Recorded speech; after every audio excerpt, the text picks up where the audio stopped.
आज हम देखेंगे कि हम पाना क्या चाहते हैं। तो चलिए शुरू करते हैं।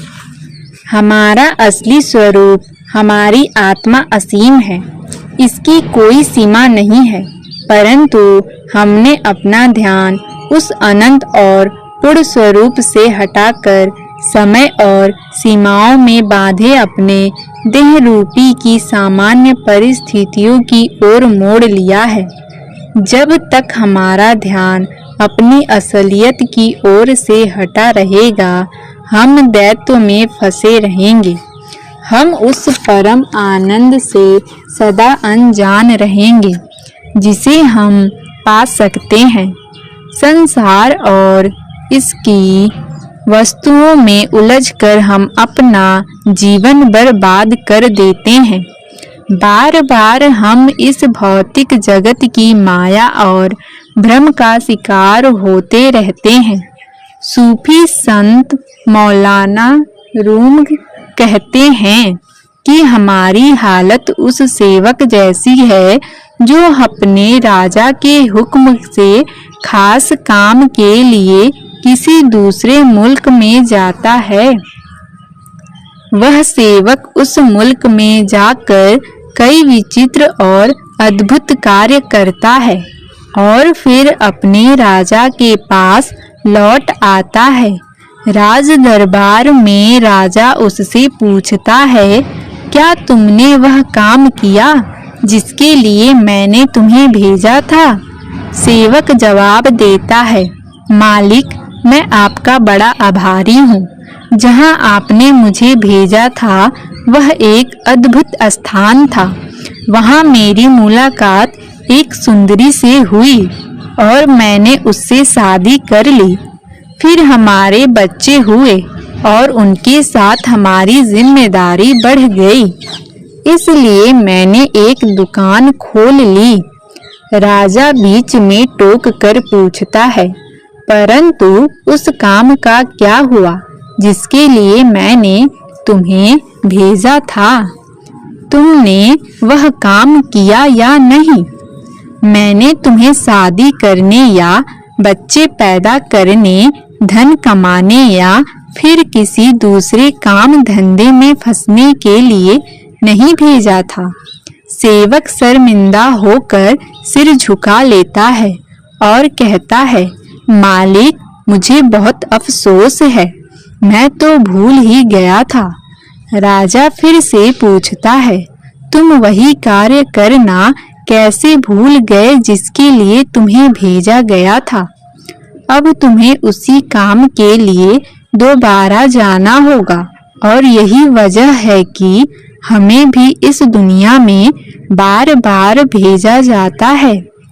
जैसे जैसे जीवन बीतता जाता है, साल बीतते जाते हैं, हम दुनिया के झमेलों में इतना उलझ जाते हैं कि अपने रूहानी मकसद से हमारा ध्यान हट जाता है।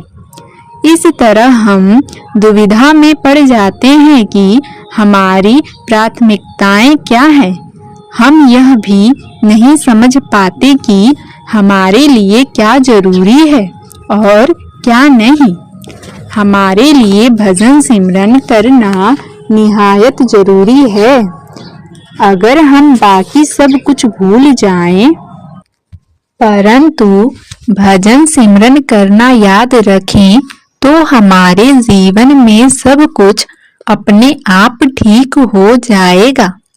इसके विपरीत अगर हम हजारों नेक काम करें, परंतु इस एक जरूरी काम को भूले रहें, तो अंत समय हमें यही एहसास होगा कि हमने कुछ भी नहीं किया है। भजन सिमरन हमें हमारी असलियत की पहचान कराता है। इसलिए यही हमारी प्राथमिकता होनी चाहिए। अगर हम किसी बड़े ओहदे पर हैं, तो क्या हुआ? हमारे पास बढ़िया से बढ़िया कार है, तो क्या हुआ? हमारे पास करोड़ों की धन संपत्ति है, तो क्या हुआ? हमें बहुत अच्छा जीवन साथी मिला है और हमारा परिवार बहुत नेक है, तो क्या हुआ? जब हम किसी आश्रम में एकांतवास के लिए जाते हैं या हर साल डेरा आते हैं तो क्या हुआ? सारा जीवन हमें सतगुरु के बाहरी स्वरूप के प्रतिदिन दर्शन करने का सौभाग्य प्राप्त है। तो क्या हुआ? नामदान मिल जाने के पश्चात भी इनमें से किसी भी साधन द्वारा हम अपने सच्चे स्वरूप की पहचान नहीं कर सकते। ये सब बाहरी साधन मदद तो करते हैं, शायद से ज्यादा इन्हें मंजिल की प्राप्ति के लिए एक जरिया माना जा सकता है, परंतु वह सच्ची शाश्वत अवस्था केवल अंतर में जाकर ही प्राप्त हो सकती है, भजन सिमरन द्वारा। हमारे जीने के ढंग से ही हमारी प्राथमिकताओं का पता चलता है। हमारे कार्य हमारे शब्दों से अधिक प्रभावशाली होते हैं, क्योंकि हम जो भी करते हैं अपनी प्राथमिकताओं को ध्यान में रख कर ही करते हैं। हम कब जागते हैं, क्या खाते हैं, क्या सोचते हैं, क्या करते हैं और किन किन बातों से परहेज करते हैं, ये सब हमारी प्राथमिकताओं पर निर्भर करता है। हम अपने कार्यों द्वारा ही अपनी मुख्य प्राथमिकता निश्चित करते हैं और वही हमारे जीवन में हमारा सबसे अधिक महत्वपूर्ण लक्ष्य बन जाता है। अगर हम किसी मौज मस्ती करने वाले समाज से प्रभावित हो जाते हैं तो हमारा जीवन उथला और बनावटी हो जाएगा। परिणाम यह होगा कि हमारी उथली जरूरतें ही हमारी प्राथमिकताओं को निर्धारित करेगी। आज के व्यापार प्रधान संसार में एक ऐसे समाज का उदय हुआ है जो हर चीज को बेचना चाहता है, जो व्यक्ति को भी मात्र उपभोक्ता मानकर चलता है। हमारी पसंद और नापसंद, हमारे सुख दुख ऐसे ही समाज पर निर्भर है। ऐसे स्थिति में हमें मशीनों की ही तरह केवल भौतिक प्राथमिकताओं से जुड़ गए हैं और जीवन के रूहानी पहलू से हमारा संपर्क पूरी तरह टूट रहा है। हम चाहे माने या ना माने या इस पर विचार तक भी न करें, लेकिन अपने कार्यों के द्वारा क्या हम यह नहीं दर्शाते कि दुनियावी धन दौलत को पाना अथवा उसकी देखभाल करना ही हमारे जीवन की एकमात्र अभिलाषा है? क्या हम कभी कभी यह नहीं सोचते कि अगर हमें अमुक कार मिल जाए, कंप्यूटर मिल जाए, नौकरी या मकान मिल जाए तो हम हमेशा के लिए सुखी हो जाएंगे और हमारे जीवन में सभी अभाव समाप्त हो जाएंगे? सच तो यह है और हम जानते भी हैं कि इन पदार्थों को प्राप्त कर लेने के बाद एक दिन ऐसा आता है कि हमें लगता है कि इन वस्तुओं को प्राप्त करके भी हम संतुष्ट नहीं हैं। हर किसी को जिंदगी में कभी न कभी यह एहसास जरूर होता है कि दुनियावी साजो समाज की प्राप्ति को अपनी प्राथमिकता बनाने का नतीजा निराशा, चिंता और असंतोष हो जाता है, चाहे वे सभी चीजें हमारी कामनाओं की पूर्ति क्यों न कर रही हो। अगर हम अपने आसपास नजर डालें तो हमें पता चलेगा कि सुख शांति या संतुष्ट का दौलत या अमीरी गरीबी से कोई संबंध नहीं। हम सब जानते हैं कि बहुत से ऐसे लोग हैं जिनके पास अपार धन है पर वे दुखी हैं, और ऐसे लोग भी हैं जो गरीब हैं पर सुखी हैं।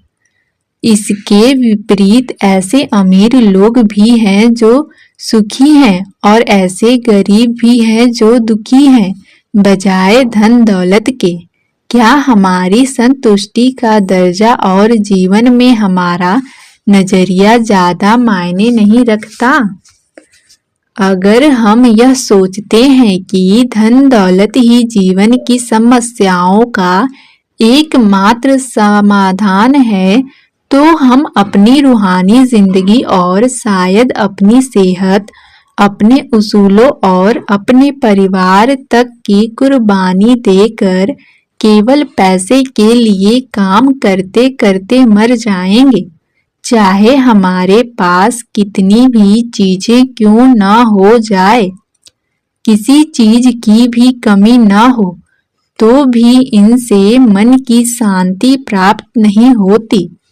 परमार्थ के मार्ग पर चलने वाले साधक होने के नाते हमारे लिए यह समझ लेना जरूरी है कि जो कुछ हमें शब्द परमात्मा ने बख्शा है और जिन हालत में उसने हमें रखा है, जिंदगी के मकसद को पूरा करने के लिए हमें इतने की ही जरूरत है। असल में समझदार व्यक्ति वही है जो मालिक की रजा में रहकर सदा संतुष्ट रहता है। कोई भी इच्छा न होने के कारण वह सदा प्रसन्न और शांत रहता है। एक सुखी और संतुष्ट जीवन जीने का राज यही है कि हम रजा में रहें और मन में कोई इच्छा न रखें। प्रभु की रजा में राजी और संतुष्ट रहना सतगुरुओं के उपदेश का एक मूल सिद्धांत है। मन की यह अवस्था मात्र चाहने या इरादा कर लेने से प्राप्त नहीं होती। लगातार भजन सिमरन करते हुए जब मन शांत हो जाता है तो सहज ही यह अवस्था प्राप्त हो जाती है।